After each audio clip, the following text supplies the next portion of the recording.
मला वाटलं नव्हतं तुझ्यात इतकी ताकद असेल. तुला मारणं त्या गुरुजीला मारणे इतकं नक्कीच सोपं नसेल.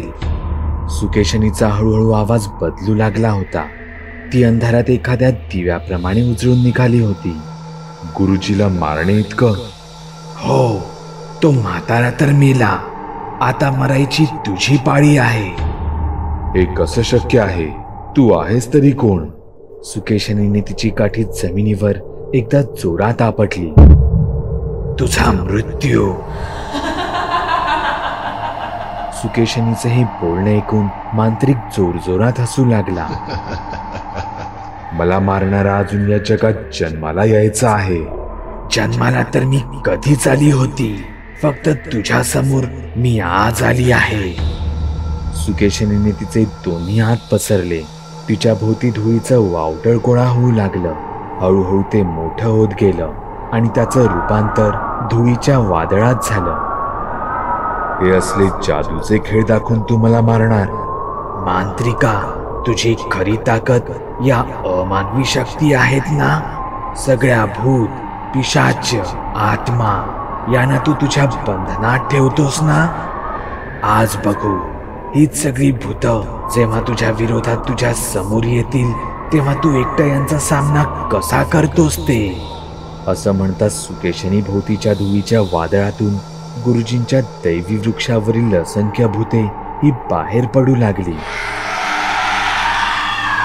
मुंजा, खवीस, मानकाप्या, लावसट, हडळ, जखीण, ब्रह्मराक्षस, सगळ्या प्रकारची भूत, पिशाच ही मांत्रिका भोवती गोळा झाली होती. तिथे सुकेशनी भोवतीचं वादळ शांत होऊन तिच्या शरीराची चमकही आता उतरली होती. सुकेशनी तिची काठी जोरजोरात आपटू लागली.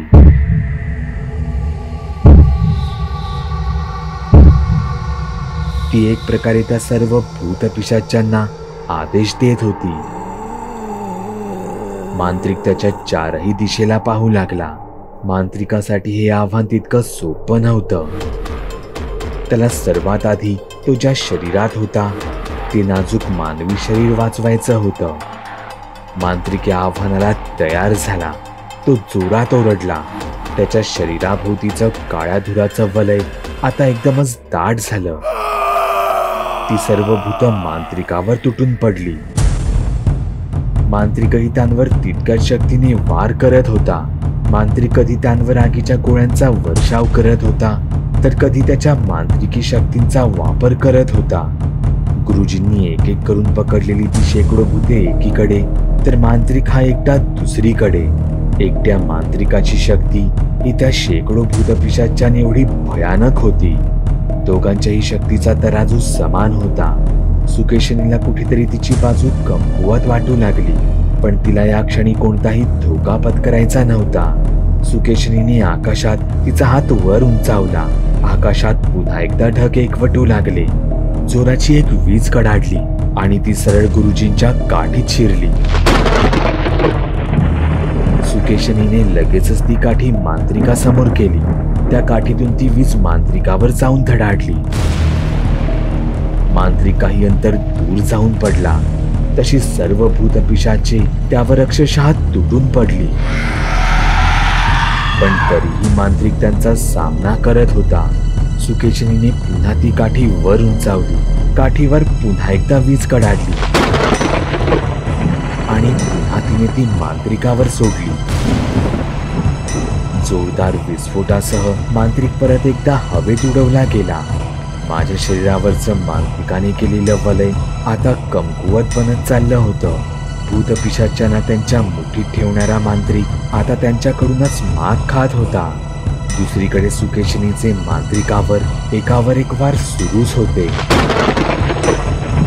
मांत्रिकाचं वलय जास्त काळ माझ्या शरीराला वाचवू शकत नव्हतं. जर माझं शरीरच राहिलं नाही तर मांत्रिकाचंही अस्तित्व संपणार होतं. माझं आणि माझ्यासोबत अतिम शक्ती असलेल्या मांत्रिकाचंही वाचणं हे आता फार कठीण वाटत होतं. तेवढ्यातच सुकेशनीच्या तोंडून एक किंकाळी निघाली. तिने तिच्या पायाकडे पाहिलं. तिच्या मांडीत एक बाण घुसला होता. सुकेशनी जमिनीवर इथे तिथे पाहू लागली. ती मुलगी तिथे कुठेच नव्हती. जंगलातील त्या मुलीला जिवंत ठेवून सुकेशनीने मोठी चूक केली होती. अचानकच त्या झाडांवर सळसळ होऊ लागली. कधी या झाडावर तर कधी त्या झाडावर. सुकेशनीचे लक्ष वेधण्यासाठी हे पुरेसं होतं. मांत्रिकावरचे सुकेशनीचे वार आपोआपच थांबले होते. तो सुकेशनीच्या पाठून जोराची कळ गेली. अजून एक बाण सुकेशनीच्या पाठीत रुतला होता. सुकेशनी आता प्रचंड रागात आली. कोणतीही दैवी ताकद नसलेली ती सामान्य मुलगी सुकेशनीच्या नाकी नऊ आणत होती. सुकेशनी तिथल्या प्रत्येक झाडांवर तिच्या हातील काठीचा वार करू लागली. तिच्या काठीतून निघालेली वीज त्या झाडांना आतून भयानक पद्धतीने जाळत होती. जंगलातील ती मुलगी मात्र एका झाडावरून दुसऱ्या झाडावर माकडासारखी उड्या मारत होती. अचानकच तिने सुकेशनीच्या दिशेने पुन्हा एकदा बाण सोडला. पण यावेळी सुकेशनीने तो हवेतच पकडला. सुकेशनीला ती दिसली होती. आता मात्र ती सुकेशनीच्या नजरेआड होणं हे केवळ अशक्यच होतं. सुकेशनीने तिची काठीवर हवेत उंचावली. आकाशातून एक वीज त्या काठीत शिरली. सुकेशनीने ती काठी त्या मुलीच्या दिशेने गेली. तोच एक आगीचा गोळा पाठवून सुकेशनीवर जाऊन धडकला. मांत्रिकाने त्याचा डाव साधला होता. त्या काठीत साठलेल्या विजेचा अजून एक विस्फोट झाला.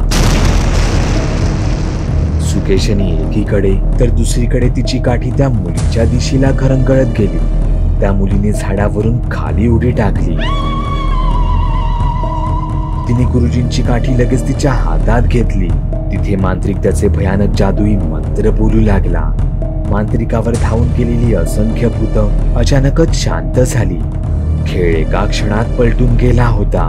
ती सगळी भूतं मांत्रिकाच्या अधीन झाली होती. मांत्रिक स्वतःच्या पायांवर ताठ उभा होता. सगळी भूतं मांत्रिकाकडे त्याच्या आदेशाची वाट पाहत होती. तुला पाहायचं होतं ना, या सर्व भूतपिशाचांशी मी एकटा कसा सामना करू शकतो ते. आता मला पाहायचं आहे. या काठीशिवाय भूतपिशाचांपासून तू स्वतःला कशी वाचवतेस ते. असं म्हणत मांत्रिक त्या मुलीसोबत तिथून निघून गेला. सुकेशनी आता शेकडो भूतप्रेतांसमोर एकटी उभी होती. तिने इथे तिथे पाहिलं. सगळ्या भयानक शक्तीने तिला घेरलं होतं. पण असं असूनही तिच्या चेहऱ्यावर किंचितही भीती दिसत नव्हती. ती या आवाहनालाही तयार होती. गुरुजींची काठी नसली मग काय झालं. त्यांच्या शक्ती तर तिच्याकडे अजूनही होत्या. एक हडळ सळसळत सुकेशनीवर धावून गेली. तिने सुकेशनीवर उडीच मारली. पण सुकेशनीने हवेतच तिचा गळा पकडला. तिने मनात आणलं असतं तर गुरुजींच्या शक्तीने ती त्या हडळीची तिथल्या तिथे राखही करू शकली असती. पण त्याआधी तिला हडळीकडून काहीतरी हवं होतं. सुकेशनीच्या मनात काहीतरी वेगळाच विचार फिरत होता. सुकेशनीचे डोळे पांढरे झाले. विजेचा झटका लागावा तसं तिचं शरीर उभ्या उभ्याच ताठरलं गेलं. तसं तिथे त्या हडळीच्या नाकातोंडातून काळा धूर बाहेर निघाला. तो सरळ सुकेशनीच्या तोंडातून आत गेला आणि त्या हडळीच्या शरीराचं राखेत रूपांतर झालं. हडळीचा भयानक आत्मा सुकेशनीने स्वतःच्या शरीरात सामावून घेतला होता. तिने त्या शेकडो भूतपिशाचांवरून तिची नजर फिरवली आणि म्हणाली, मांत्रिका, तुझ्यावर मात करणं कठीण आहे पण अशक्य नाही. यासाठी मला थोडं अजून शक्तिशाली बनावं लागेल इतकंच.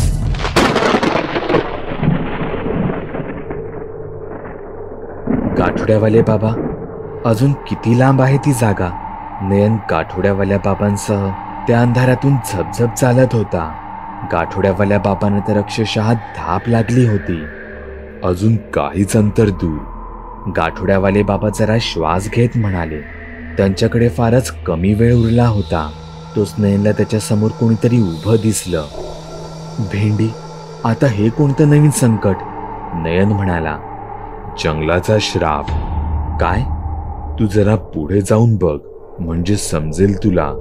गाठोड्यावाल्या बाबांच्या सांगण्यावरून नयन सावधच पुढे झाला. पाहतो तर काय, तिथे कोणी माणूस नव्हता, तर एक मूर्ती होती. भेंडी, ही मूर्ती इथे जंगलात काय करते? नाही, ही मूर्ती नाही आहे. पुढे आपल्याला असे अजून पाहायला मिळतील. नयनला तर काहीच कळलं नाही. तो काहीही न बोलता गाठोड्यावाल्या बाबांच्या पाठून चालू लागला. काही अंतरावर त्याला अजून एक मूर्ती दिसली.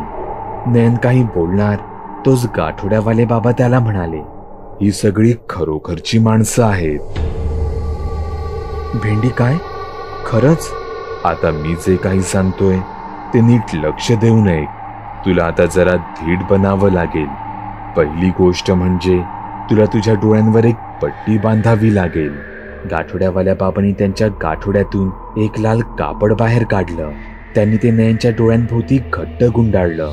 ही फार वर्षापूर्वीची गोष्ट आहे. इथे एक अहंकारी, लोभी असा शिकारी आला होता. त्याला शिकार करण्याची खूप आवड. तो फक्त मजेसाठी या जंगलातील प्राण्यांची शिकार करू लागला. तो दर दिवशी या जंगलात येत असे, शिकार करत असे आणि रात्रीचा स्वतःच्या घरी परतत असे. त्याने 20-25 दिवसांत या जंगलातील असंख्य प्राणी आणि पक्षी मारून टाकले. असं म्हणतात, एके दिवशी या जंगलाचा राखणदार एका रानडुकराच्या रूपात या जंगलात वावरत होता. शिकाऱ्याची नजर त्या रानडुकरावर पडली. त्याला राहावलं गेलं नाही आणि त्याने त्याच्या बंदुकीचा चाप ओढला. या जंगलाचा राखणदार तिथेच मरण पावला. पण तो मरता मरता त्या शिकाऱ्याला एक भयानक श्राप देऊन गेला. तू आयुष्यभर या जंगलात इथेच भटकत राहशील. आतापर्यंत तुझी नजर ज्या पशुपक्ष्यांवर पडायची त्यांना तू उगाचच मारून टाकत होतास ना, आता तुझी हीच नजर तुझी वैरी होईल. तू इतक्या सहज मरणार नाहीस, पण मी मरताच तुझ्या डोळ्यांवरच्या पापण्या गळून तुझे डोळे मोकळे होतील. तुझं तोंड मुक्या प्राण्यासारखं शिवलं जाईल आणि तू ज्या कोणा मनुष्याच्या डोळ्यात पाहशील तो मनुष्य संपूर्ण दगडाचा बनून जाईल. असं म्हणतात, त्या राखणदाराने एक प्रकारे त्या शिकाऱ्यालाच या जंगलाचा राखणदार बनवून टाकलं होतं. त्या शिकाऱ्याला शोधायला अनेक लोक या जंगलात आले, पण ते जंगलाच्या भयानक श्रापाचे बळी ठरले. या जंगलाने त्याचा राखणदार कधीच गमावला होता. त्यामुळेच हे जंगल सगळ्या नकारात्मक ऊर्जेचं केंद्रस्थान बनलं. हे खरंच फार भयानक होतं. गाठोड्यावाल्या बाबांना या क्षणी नयनच्या बालिश बुद्धीवर जराही विश्वास नव्हता.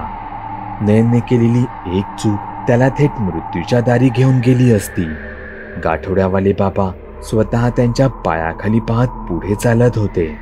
नयनही त्यांचा एक हात पकडून त्यांच्या पाठूनच येत होता. गाठोड्यावाल्या बाबांना तिथे असलेल्या असंख्य दगडी मूर्त्यांची जाणीव झाली. ते योग्य जागी आले होते.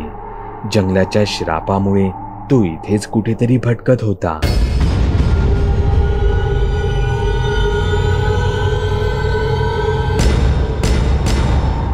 त्याला मारण्याचा एक उपाय गाठोड्यावाल्या बाबांकडे आधीच होता. त्यांनी त्यांच्या गाठोड्यातून एक छोटा आरसा बाहेर काढला. तोच त्यांना जवळूनच भयानक आवाज ऐकू येऊ लागले. कोणाचे तरी कुरकुरण्याचे भयानक आवाज. नयनचे तर हातपाय गार पडले होते. तो आवाज जवळ, अजून जवळ येऊ लागला. आता तर त्याच्या चालण्याचाही आवाज गाठोड्यावाल्या बाबांना स्पष्ट ऐकू येऊ लागला. तो गाठोड्यावाल्या बाबांच्या अगदी समोर येऊन उभा राहिला.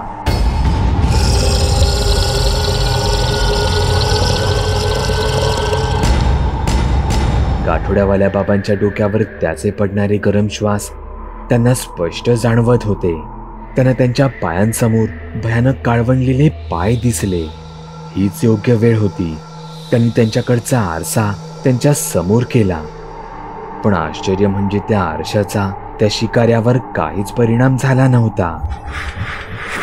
पण हे कसं शक्य होतं? तेवढ्यात गुरुजींच्या काठीचा जोरात आवाज झाला. त्या काठीमुळे जंगलात सगळीकडे प्रकाश पसरला. मांत्रिक गुरुजींची काठी घेऊन तिथे आला होता. त्या अंधाऱ्या जंगलात याचीच तर कमी होती, एका प्रकाशाची.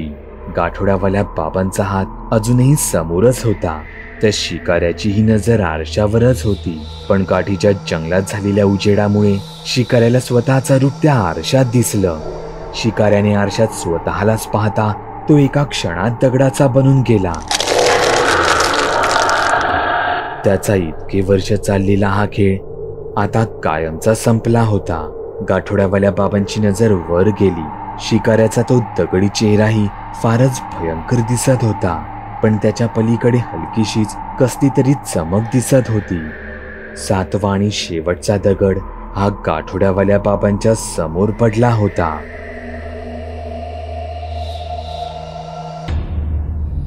बागुल बुवा. चॅनलवर अपलोड केलेल्या नवीन व्हिडिओची नोटिफिकेशन मिळवण्यासाठी चॅनल सबस्क्राईब करायला विसरू नका. व्हिडिओ आवडला तर आमच्या मेहनतीचा मोबदला म्हणून तो लाईक करून मित्रांसोबत जरूर शेअर करा. चॅनलवरचे इतर व्हिडिओ पाहण्यासाठी इथे क्लिक करा. तसेच चॅनलवरची प्लेलिस्टही चेक करा. दर दिवशी नवनवीन भूतांचे व्हिडिओ बनवून मी तुमचं मनोरंजन करत राहू याची खात्री बाळगा.